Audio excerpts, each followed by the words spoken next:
All right, hi all, this is Mr. Yeager for Chem. This is our last section of the mole unit, looking at empirical and molecular formulas. So this is a process, again, that we got to be very good about following the steps. There's really no shortcuts with this.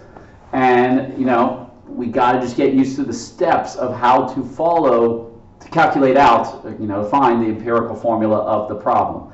So it's very important that you focus on how I'm doing this, and again, there's no tricks or anything else to kind of go along with it. It's just, can I follow these steps? These problems usually take just a little bit longer than some conversions and other stuff like that, because it's kind of putting together a little bit of percent composition, a little bit of mole conversions, and then doing a little trick in terms of, I'm going to call it a trick, it's not a trick, to figure out the ratio of the elements. Okay, so here we go. So empirical formula. So empirical formula is what is considered the smallest whole number ratio of atoms in a compound. Okay? What that means, as it says, is it's the reduced or simplified version of the compound's chemical formula. In other words, if we have a chemical formula with subscripts, and I can divide both subscripts by 2, or I can reduce it down, the smallest, the reduced form of that formula, where I divide it by 2, where I divide it by 3, etc., will be the empirical formula of the substance. So there's multiple, what we're going to call molecular formulas that come from empirical formulas. Most of these primarily involve covalent compounds, because we can rearrange those carbon atoms and other atoms very easily. They want to change how their bonds are. Ionic compounds are very specific. The empirical formula will be the molecular formula for the ionic compound. Okay.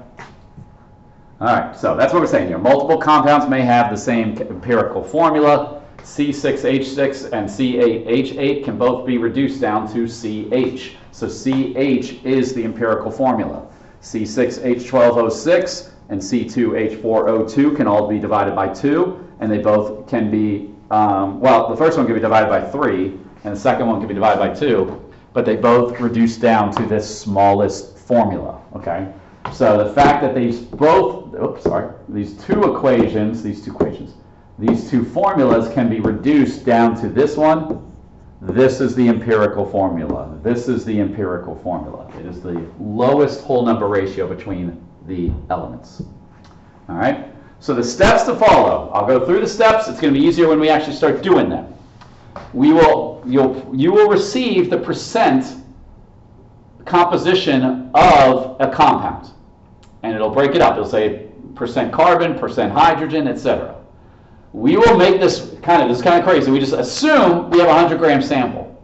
So if we assume we have a 100-gram sample and we know the percent is related to 100, we can just convert immediately those percents to grams. And so there's no work here. You just cross out the percent sign and you make them into gram sign. So it's a weird first step, but it's also the simplest. You're just changing the sign. Then you got to take your time. You're going to do mass to moles for each element. So the nice thing is we're only doing molar masses of elements. We're not having to find the molar mass of a compound, but you got to convert each of those masses that are in the compound into moles. And then here's kind of the odd step that people kind of struggle with a little bit, all right, even though it's nothing special. What you then do is you look at all your mole values of each of the elements in it.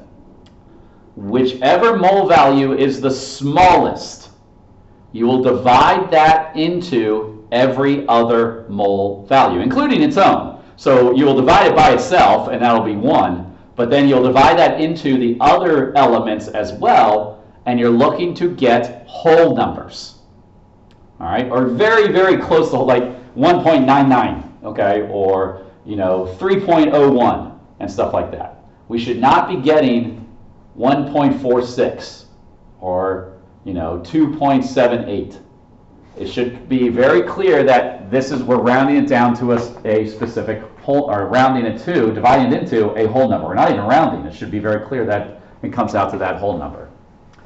You'll then write the chemical formula where those values you found in step 3 become the subscripts for their respective elements. And then we write the chemical formula with the least electronegative element to the most electronegative. So you write them from left side of the periodic table to right side. if we're talking about covalent element or non-metals. Okay. Usually we have them in order. That's the way that you're going to be putting them out there. So you don't even have to worry about that. Like it'll be like, here's the percent carbon, here's the percent hydrogen, here's the percent nitrogen, and it should be in order. All right, so here we go. So what is the empirical formula for a compound that has 30.4% nitrogen and 69.6% oxygen? So my recommendation is you write out what two elements you have, so you kind of keep them organized. I immediately change the percent to grams. So I have 30.4 grams of nitrogen, and I have 69.6 grams of oxygen. So that's step one, pretty easy. Step two, convert them to moles. Convert them to moles, and hopefully we're pretty good about this now. So I'm in grams, so I'm coming from grams going to moles. Moles is always 1. Grams of nitrogen would be 14.0, again, I'm making sure we're good here, 0.1. Oxygen, I mean, I would kind of do these together. I'm coming from grams going to moles. I mean, that's how it's always going to be. 1 mole on top, 16 grams, 0.00. Calculate out the moles. So 30.4. I'm getting 2.16 moles for nitrogen. And again, I think the more you kind of carry the element with you, it'll make sure that you don't make a mistake. 69.6 divided by 16. 4.35 moles of oxygen. All right. Again, nothing too simple, or sorry, nothing too difficult individual step. Step 3, look at the mole values for each, and we're going to divide by the smaller number, which would be 2.16. So I'm going to divide the top one by 2.16 and the other element by 2.16. So we know the first element will be 1, and then the second element, 4.35 divided by 2.16, it comes out to, I'm going to write it down farther, 2.014 or 38888. What do you think this basically is telling you? 2. Okay? You basically just, it should essentially tell you it's supposed to be very close to that whole number. And then we're almost done.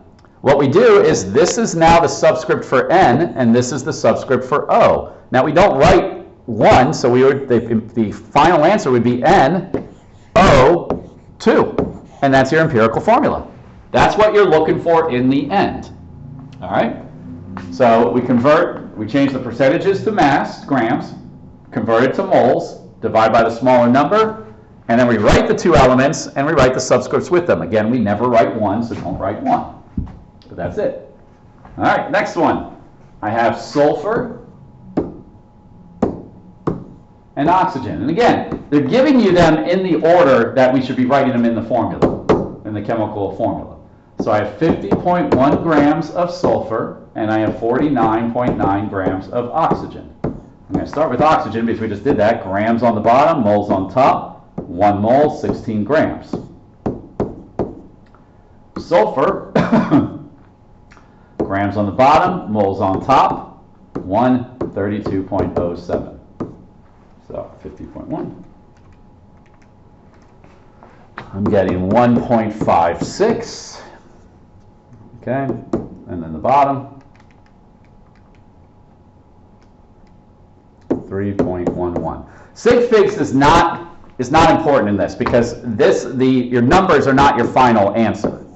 Okay, so sig figs again, and we can actually ignore it. It's kind of weird. We're like, sig figs is really important. Yes, it's important when we do the conversions, but we don't really need it. On this one, you can obviously keep more digits. Don't round down. Keep more digits than you need to.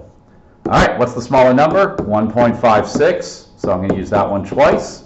1 up top, and I can already tell 3.11 divided by 1.56 comes out to 1.99358. So that means 2 again. Okay, it just happens to be this way. I'm not saying it's always this way. So I write my two elements. S, the subscript is 1. O, the subscript is 2. There's my empirical formula. Let's do one more. Let's see if I have it here. Yeah, I guess we'll do this one. Okay. So this one I have 3 elements. So I have mercury, 67.6 grams. I have sulfur, 10.8 grams, and I have oxygen, 21.6 grams. Sorry, try to separate these out a little bit.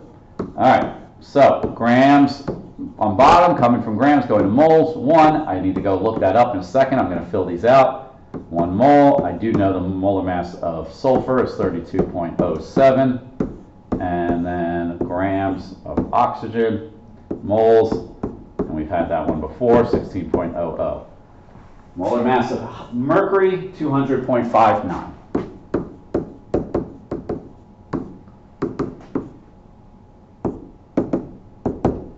So if I do all the divisions, I get 0.337 moles for mercury.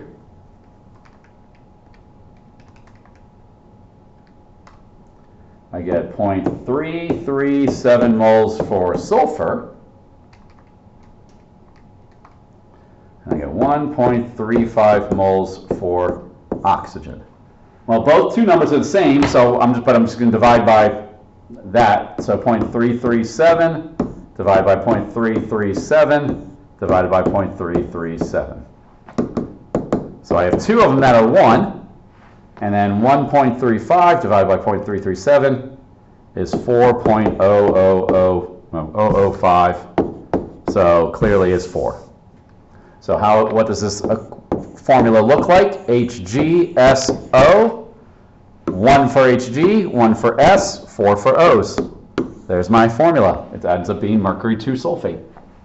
All right. So that's empirical formula. Okay. It's a long process. They do take some time compared to other problems, but again, take it slowly. I would do kind of the steps together instead of doing one whole element all at once. I would just kind of go through step by step, finding each thing like you saw me do, and then take it from there. All right. Now, there's one more thing with this. Okay, it's not empirical, but there's something that goes along with it, and that's called molecular formulas. Okay, so the molecular formula is the actual chemical formula for a compound. All right? It comes from an empirical formula. So the empirical formula, again, is the lowest whole number ratio of elements. The molecular formula will be some basically whole number multiple, looking at the second box right here, some whole number multiple of the empirical formula. Okay? So a molecular formula will be 2 times, 3 times, 4 times, very clearly a whole number multiple of the empirical formula. And all we're going to do is we basically just multiply all the subscripts by that factor. So how do we figure out that factor? What you're going to do is just basically 2 steps. The funny thing is people, if there's a lot, I've had students in the past, a lot of students will get the empirical formula and then for some reason just blow this one up, okay? And there's not a lot to it anymore. All you do is you determine the molar mass of the empirical formula. Okay? So you find the empirical formula, and then you find the molar mass of it. And then you will be given the molecular formula molar mass, which will be either the same number or larger than the empirical formula. And you always divide that molecular formula molar mass over the empirical formula mass. Okay? And when you divide, it comes out to a whole number. All right? You'll get a whole number in the end. That doesn't say it right there, but you should have a whole number at the end of this. All right? This will create a whole number. All right? Is what your result. So, what you then do is you then multiply that whole number into the subscripts, and that is your new formula. Okay? All of them, every subscript. So the nice thing is we're going to kind of be a little quick here. So it's saying the empirical formula is CH2O. CH2O. All right? And the molar mass of this molecular formula is 150.15. All right? So what we do is I need to find the molar mass of CH2O, the empirical formula. So this will be 12.01 plus 2 times 1.01 plus 16. So that's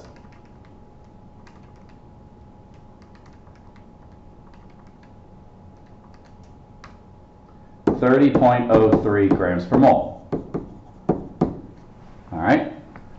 And all I do is I then divide this number into the larger number. So 150.15 divided by 30.03. Again, if you have good math sense, you can already see what it's going to come out to. It's going to come out to 5.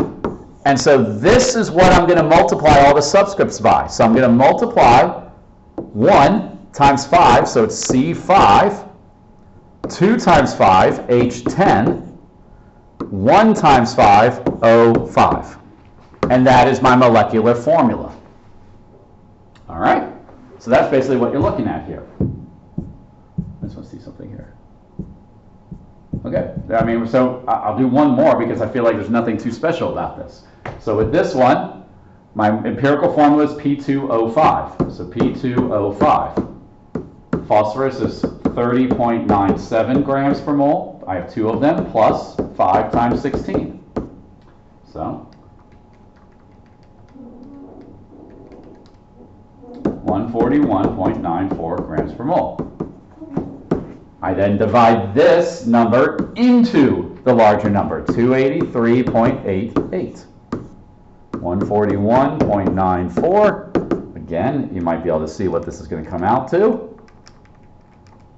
It comes out to 2. So I'm going to multiply each of those subscripts by 2. So my final formula is P4O10. I'll do one more.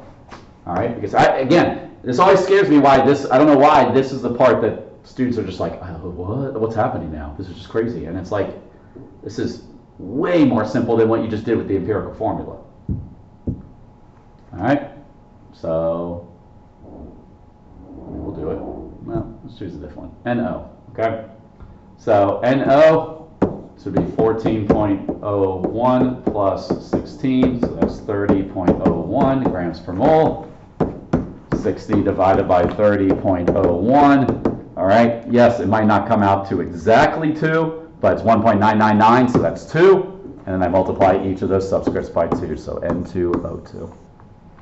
And that's it. So molecular formula, find the molar mass of the empirical, and then divide it into the molar mass of the molecular, which will be given to you, and then multiply that factor into the subscripts of the empirical formula. And that's it. Very good. Good luck.